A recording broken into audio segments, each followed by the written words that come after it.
Oh, all right. Coach, congrats on the win. Thank you for joining us. If you want to start with just some general thoughts on the game, and then we'll open it up to some questions. Yeah, I mean, I have 1,000 thoughts, running through my head. All of them are positive and excited and just unbelievably proud of our ball club. I told them in there that there's 1,000 reasons I'm proud of them for the way that we performed today. And the biggest is just that we really had the right mindset going into this game. There was no fear. We were excited for the opportunity.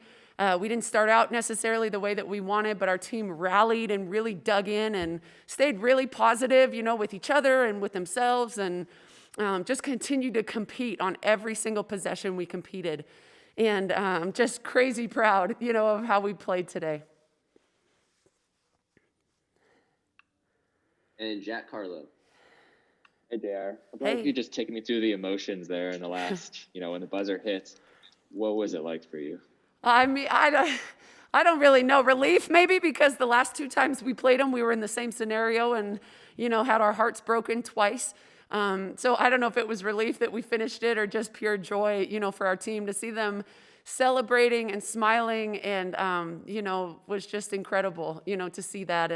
And we had some great leadership, from our ball club today. A lot of people really spoke up and, kept us focused when we needed to be, and just love that for our team. And Brian Howe for a couple.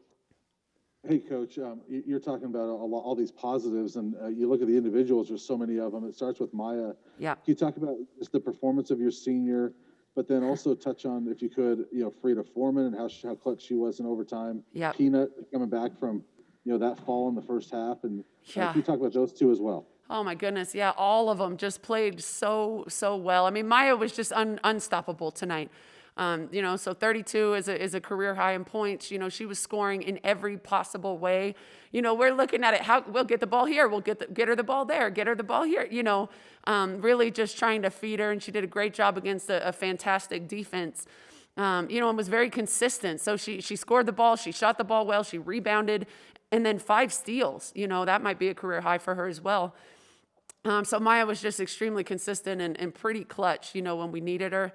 Frida, yeah, I mean, she hit some really big shots, hit a couple big free throws, hit some shots when we really needed something. She hit a big 3 on the break, and I think another one when the clock was winding down. We didn't have a lot going offensively, and she was able to hit that shot. I love the fact that she's just completely fearless, no matter what the situation or who the opponent is. She plays very fearlessly. Peanut, we weren't even sure if she would get to play the second half. She was pretty banged up, after that fall that she took. And she's just such a tough, resilient kid that's all about her teammates. So, unless she had an arm taken off, she's going to do everything she can to be in the ball game, more for her teammates than for herself. So love the way that she, was just able to come in and continue. She scored really well in the second half. And yeah, I mean, Jalen's big steal, I think that was her only bucket of the night, right? Or no, she had a couple, but that steal and that layup late after she'd missed a couple free throws, was incredible. And Neil Wilk. Hey, Coach, Jalen Sherrod had a chance with a couple free throws there at the end of regulation, missed them both. Can you talk about what it took from her to get that steal and the layup, tie it up and send it into overtime? Yeah, I mean, an incredible amount of fortitude. That's what it takes, because you could easily, especially our history with Stanford. I mean, we missed the free throws, and she was here last year. She was a part of that. She could have easily, sort of let herself go back into that place of, oh my gosh, it's happening again. What did I just do? The games, she could have gone to that place, but she's not built that way. She was raised to be really tough and really resilient. So for her to have the fortitude to really just dig in and make a huge play after missing those free throws, I think speaks volumes to her character. And Cheryl Coward. Hi, Coach. Congratulations on the big win. Thank you. I know you have 1,000 thoughts, like you said, running through your head, but could you maybe touch a little bit on the historic nature of this win? The first time your program has beat a number 1 team, and the first time that you beat Stanford since 2002 when they were in the Big 12. Mm-hmm. I mean, what does that mean for you and your program?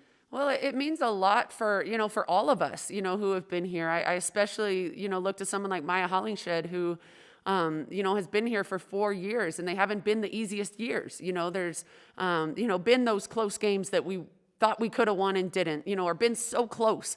We've talked about not being the team that just gets close, but actually finishing and making that happen. So, just happy for our entire ball club, for those that were in the game, those that were on the bench, those that were, our trainer was kicking butt tonight. He was getting people ready and feeling good. And our staff, Chandrika, did an incredible job with the scouting report. So just everybody, top to bottom, everyone deserves to enjoy, sort of like you said, the historic nature of the victory. Thanks, Coach. Thanks. Kyle Fredrickson. Hey, JR. Stanford has been so successful recruiting some of the top high school basketball players in the state of Colorado the past few years here. When you get a statement win like this, what does that do for recruiting, do you think? I mean, it's great. Yeah. I mean, Stanford is a premier academic institution and a premier basketball institution. I think the biggest thing is that so are we. Colorado is also a premier academic and athletic institution. And it's important for the great players in the state of Colorado to know that this is what you get. If you come to the University of Colorado, you get an opportunity to play against and an opportunity to beat the best of the best in the Pac-12. And I mean, there's a lot of great young players in Colorado, and they should be Buffs, and we'll continue to recruit those guys and, and have these cool opportunities. And we'll go to Voe Pelm. Sorry, this is Michelle Vopel from ESPN. Sorry about that. I wasn't able to change that thing that comes up. Coach Payne, congratulations on the win. And forgive me, I was on Tara's Zoom, so I joined this just a little late. But one of the things she pointed out was your ability to play so successfully against their defense, which nobody else has done nearly as well this year. What do you think were the big keys in terms of being able to be successful offensively against a number one team? Yeah, thank you. That's quite a compliment from Tara, because they are so good defensively. I think we've really tried to prioritize all week long, even heading into Friday's Cal game, really prioritize moving the ball with great pace, great spacing, not being so quick to burp up a quick shot or necessarily trying to thread a needle, but really just trying to work and run good offense.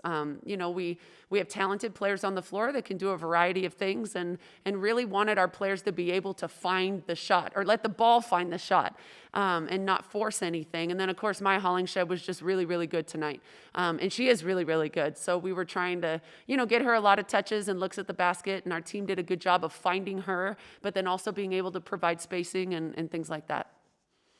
I know you've talked about this a lot, Coach, but when you look at this conference, people will look at this and say, wow, I mean, this is a team that's 500 now and yet can beat the number one team in the country. Yeah.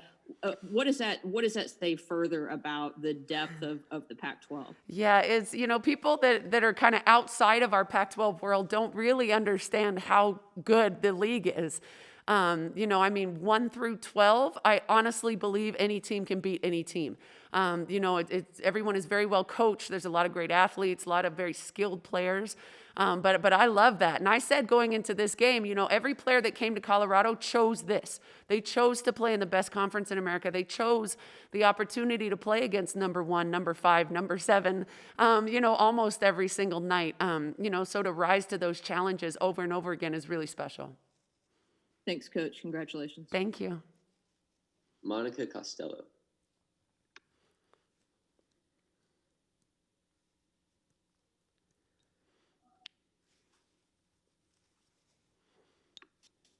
Okay, there we go.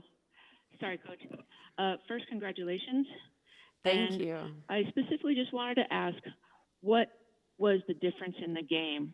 What was happening that you were able to get over last year's overtime loss and put this one away?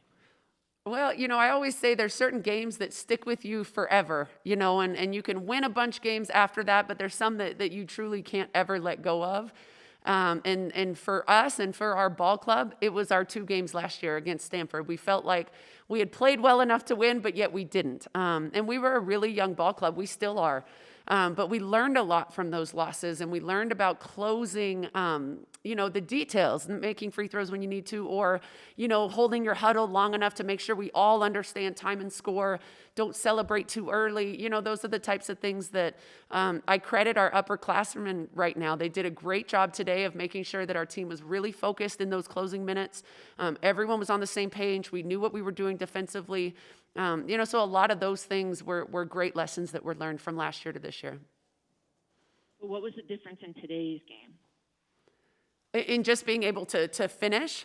I think that's what it was. I mean, we were able to feed Maya the ball where she was consistently scoring. I think Frida hit a couple big shots.